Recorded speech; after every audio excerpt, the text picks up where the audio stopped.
تعملوا ايه اول ما تيجي روسيا؟ الفيديو ده بالاخص للناس الجديده اللي بتفكر تيجي روسيا او اللي بالفعل جت روسيا بس في اول ايامها، في اول اسابيعها لسه مش كل حاجه عارفاها. الفيديو ده بيذكرني في اول يوم جيت روسيا 29/10/2020. كان زمان يعني، دلوقتي مر عليه قول سنتين، 5 شهور 6 شهور، يعني وقت كتير. في غلط يا شباب بشوفه ناس كتيرة جدا واقعة فيه، هو انك لما تيجي روسيا تخلي الفلوس معاك كاش. دي حاجة غلط جدا. هتقولي طب ليه يا خالد تخلي الفلوس معاك كاش غلط؟ هقول لك عشان سبب مهم جدا، ان انت لما تيجي روسيا بتكون شخص لوحدك. ممكن في ناس تعرفهم، معارف، مش عارف، في ناس جايين معاك، كلام من ده، بس معلش يعني الفلوس لما تخليها كاش ممكن حد يسرقها.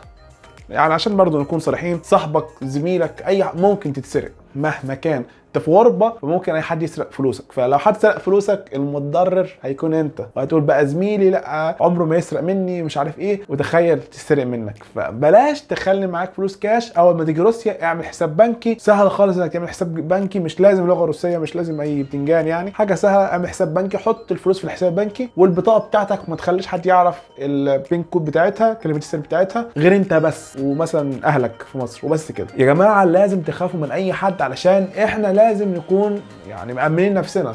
خافوا من اي حد عشان ما فيش حد هيخاف على مصلحتكم غير انتوا وطبعا واهلكم. بس في حاجه تانية مهمه وبرضه باهميه الحاجه الاولانيه اللي قلنا عليها، هي انك تكون معاك GPS وانت ماشي. تفعل معاك الGPS وتحفظ مكان. مثلا انت هتقعد شويه في هوست، هتقعد شويه في شقه، هتقعد شويه في اي مكان، تحفظ المكان ده عندك في الGPS، العنوان بتاعه بالروسي بالانجليزي ايا يكن، علشان لو تهت، لو حصل اي حاجه تعرف ترجع للمكان بتاعك. فدي حاجه مهمه، لازم تعرف المكان. مثلا لو انت تهت والتليفون فصل شحن، اي حاجه، لازم تكون مميز البيت باي حاجه معينه. يعني مثلا جنب الجامعه، اي حاجه، تحفظ مثلا كلمه حاجه، اي كلمه، مثلا كلمه جامعه، فتسال اي حد الجامعه فين، مش عارف ايه، عشان ما تتوهش لو تليفونك فصل شحن واي حاجه لا قدر الله. فاهمني؟ لازم يا شباب نكون عاملين احتياطاتنا في كل حاجه، علشان ما حدش عارف ايه اللي يحصل بعد كده. ممكن تتوه، ممكن يحصل حاجه. فمثلا عرف مثلا البيت قريب من الجامعه، مش عارف بشوارع كذا، فانت لو تهت في اي مكان تعرف مثلا في شارع معين، او تعرف الجامعه، او تعرف اي معلم سياحي في المدينه او اي مكان،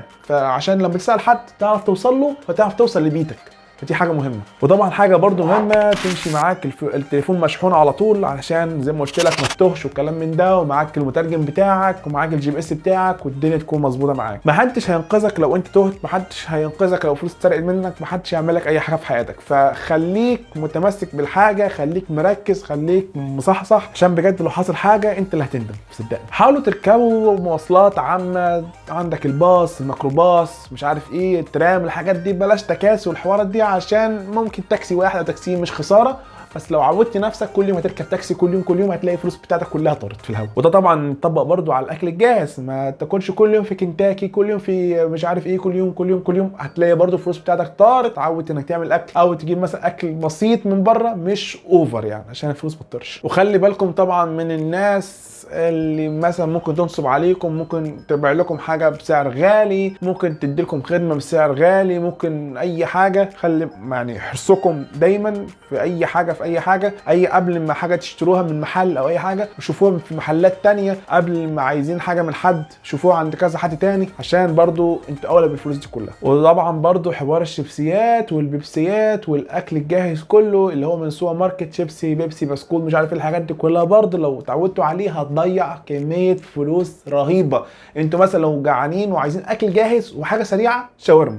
ده طبعا كلنا اللي بنروح لها لو جعانين، وحاجه رخيصه، شاورما. حاجه بقى مهمه يا شباب، حاجه مهمه، بص، مهمه، هنقول مهمه لحد ما زوري يتنبح حرفيا، ان ورقك يكون معاك دايما. معاك ورقك عامه، يعني الباسبور بتاعك والفيزا تمام، والاقامه، وورقه المطار، ومش عارف ايه. الورق ده لازم يكون معاك دايما دايما. وانت ماشي بره البيت مثلا يكون معاك الورق ده معاك، الورق ده يكون معاك. حتى كمان ورقه البصمات، اللي هو كارت البصمات اللي هو الاخضر دي، تكون برده معاك، عشان لو شرطي يوقفك، لو اي حاجه رايح تقضي اي مصلحه حكوميه ميه، تعمل حساب بنكي، تعمل اي حاجه يكون الورق ده معاك، فاهم؟ فلمصلحتك لازم الورق ده يكون معاك، عشان برضو لو حصل اي حاجه لا قدر الله يكون حاجتك معاك.